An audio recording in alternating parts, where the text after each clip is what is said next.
What's going on, guys? Happy Easter. I got another quick video for you guys, and I hope you're not sick of burning Godzilla just yet.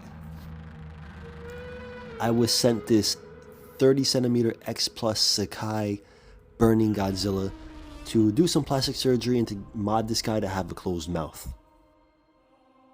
Now, because the mouth is so wide open, it actually it was a deep cut to remove the lower jaw and the tongue.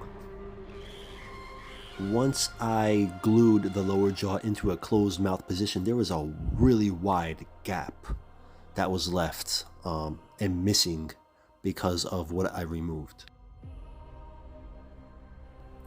It took a lot of epoxy sculpts to not only fill that gap and those seams, but also to match the texture of the skin.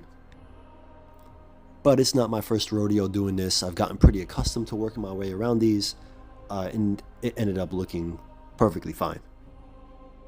A little bit of primer, a little bit of ivory black paint, and you could already see a big difference in the expression of the figure. But we weren't done yet. The client wanted to remove the whites from the eyes to look darker like the film. Now, I'm not going to say it's an accuracy thing, because there are certain scenes in the film where burning Godzilla does seem to have whites in the eyes. I'm not sure if it was different lenses that were crafted for the suit, or if it's just the studio lighting that gave the illusion that they were white. But typically, burning Godzilla has very deep orange or red looking eyes with the yellow irises popping out. But there's also scenes where his eyes look very dark. Like this, where they look black, and it's really just the orange pupils that pop out, and that's what we decided to go for.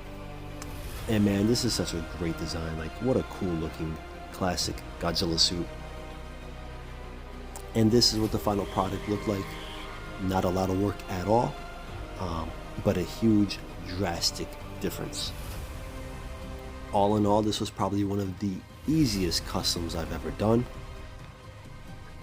And the return on investment on the client's end is astronomical, because it's really basically like a whole new sculpt. It looks like a brand new sculpt.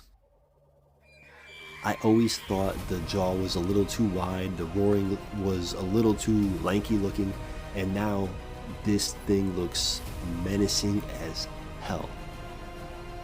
And that's how it should be, because meeting up against burning Godzilla is a death sentence for other monsters. Like I said in my other video, my previous video, burning Godzilla gets infinitely stronger as time goes on. The closer he comes to that meltdown temperature, it's just, as they say in the movie, he's got enough power within him to have the biggest energy blast since time began. If his power was left unchecked, he was going to vaporize the entire planet. I think this is like my favorite shot of him. This thing looks like such a fucking beast. And really, anybody can do it. You just need the time and some of the materials. The closed mouth really helps accentuate how accurate Sakai's sculpt really is. But now my only critique is I think he looks a little too orange. The orange is a little too dominant on the burning patches. I think a little more of a vibrant, bold yellow sprinkled and speckled throughout those patches would have made a huge difference. But it's just a nitpick. Thank you guys for watching. I appreciate all the support. Everybody be safe. Peace.